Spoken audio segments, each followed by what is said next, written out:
is 9:45 a.m. If you are traveling with us during the winter months, bundle up, the weather will be partly cloudy, and the temperature will be near 40 degrees Fahrenheit. If you're traveling with us during the summer months, make sure you have a rain jacket or an umbrella. There will be a chance of rain, and the weather will be in the upper 60s. On behalf of CNC Airlines and our pilot Flynn, I'd like to thank you for joining us, and we look forward to having you on board again in the near future. Have a lovely morning and enjoy your stay here in England. Welcome to the Cotswolds in England. If history and natural beauty are your thing, then this may just be the perfect place for you to escape. Enjoy the gentle rolling hills, green pastures, and winding rivers. This area has been designated as an area of outstanding beauty and is at times referred to as being the heart of England. The Cotswolds are a region in England. There's some 800 square miles that include the counties of Oxfordshire, Gloucestershire, Wiltshire, Warwickshire, Somerset, and Worcestershire. A sauce by any other name would taste as sweet. The famous poet William Shakespeare was actually born in the Cotswolds. Specifically, he was born in Stratford-upon-Avon, and that's in the county of Warwickshire. We may just have to add poets and authors to our list of points of interest here. There are many other famous authors that were inspired by this region, and they include Jane Austen. She wrote Mansfield Park, Persuasion, and Northanger Abbey, which were all inspired of this area.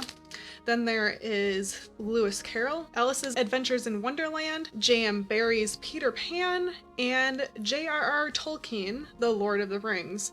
These were all novels that were inspired of this area. Something that helped shape this area was wool and the wool trade. The large green pastures, the prized sheep, here made this area a prosperous one in medieval times. Wool was a huge export at the time, with much of it being exported to Italy. Because of all the wealth made here in the region, wealthy merchants put their money into elaborate churches, also known as the wool churches, but also into homes and other buildings in the area. Many of these quaint, picturesque homes in this region all share something in common. They were constructed of the famous Cotswold stone, which is a yellowish limestone. And you know, there is a lot to do in the Cotswolds. I'm only going to talk a little bit about what the things you can do here. So for the history and architecture lovers, you may want to check out Warwick Castle. And as you can guess by the name, it is in Warwick. It is one of the best preserved medieval castles in England. And it was constructed in the year of 1068 by William the Conqueror. Prepare to set a whole day aside to take in the full experience here. Another place that you can check out is Blenheim Palace. Blenheim Palace is a World Heritage Site in Woodstock, Oxfordshire, that features beautiful Baroque architecture. It was built in 1705 to 1724 by the English Parliament, and it was a gift to John Churchill, the first Duke of Marlborough. And it was also the birthplace of Sir Winston Churchill. Another great place to visit is Sudeley Castle and Gardens, and this features a classic English garden, and actually 10 of them to be exact. Queen Catherine Parr, the last wife of Henry VIII, was buried here. And it's home to one of the largest collections of endangered and rare pheasants. There are 17 different species that are kept and cared for here. Flynn, is that the place for you? Want to go check out the pheasants? Yeah, he's happy doing this. I don't know what he would think of pheasants. He likes other birds, but big birds? I have no clue. Well, if you're looking to do outdoorsy stuff, there is also plenty of things to do here, and the Cotswold Way National Trail is a great place to start. It includes over 100 miles or 160 kilometers of trails to explore the area. Or perhaps you're more into mountain biking? The Cotswolds is home to the 417 Project, which is the largest privately owned mountain biking facility in the country. And if you visit the Cotswolds in June, early July, make sure to check out the lavender fields in that area. They are going to be in full bloom. I can only imagine. The sights and the smells of lavender. Oh, must be nice. Does that also mean that the town is free of like centipedes and spiders for a while? Hmm. And you do know no trip can be complete without food, right?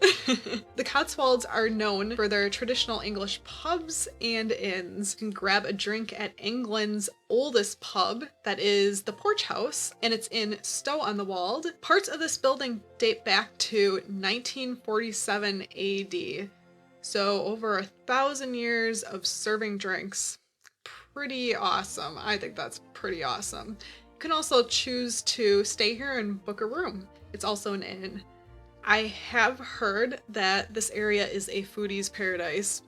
So if you are a fellow foodie like me, get out there and explore the area and see what this area has to offer in terms of great food. And these are only some of the things that you can do here. Like I said, there is so much to explore. But after touring the beautiful countryside, it is now time for some English tea in the tea room.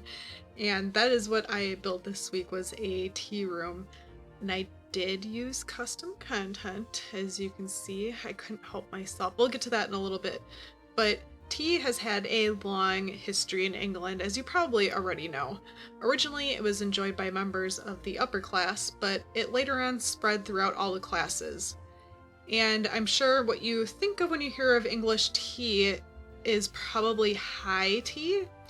But high tea was actually originally a working class heavy meal, and it was served at high tables, and it was served towards the end of the work week from like 5 to 7 p.m. And then there is also the afternoon tea or low tea, and this is probably what you think of when you think of English tea.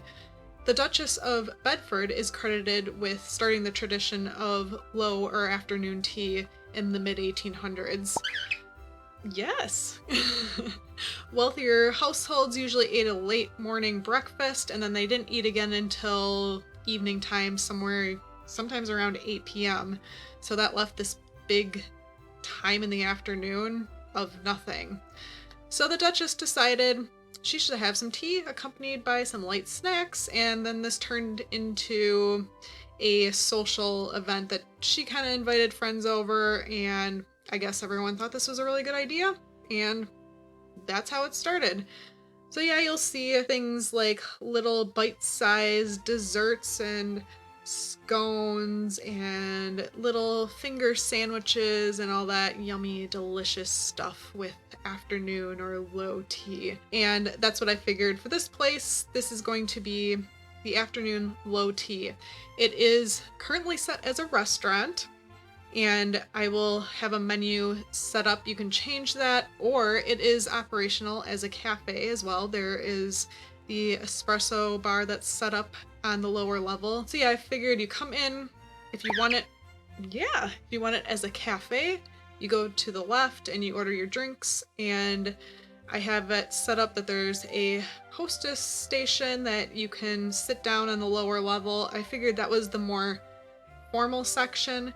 And then the upper level, there's still tables up there, but there's also seating around the fireplace. There is chess, there's a piano. I figured this was a little bit more laid back and maybe not as formal, but I still think this place would be kind of expensive. And also, there is an outdoor area. I just really wanted to include a nice little outside area. So yes, you can get a lot of Sims in this place. It's pretty big. And yes, I used custom content again. I could not help it. There are so many very talented creators out there, and this is like just me starting to get into custom content and being like overwhelmed in a good way that there's so many amazing things. All the CC is linked in the description, but it was Puri Sims that did the cold brew set, which is the focal point of this whole build. It's so good. The little teacups even stack. Mind blown. Why can't we do that in The Sims? So somebody else had to go and make that possible, and I am so happy because it is amazing. This is one of my favorite sets now. Like, how do I not use teacups and teapots in every room because it's so pretty.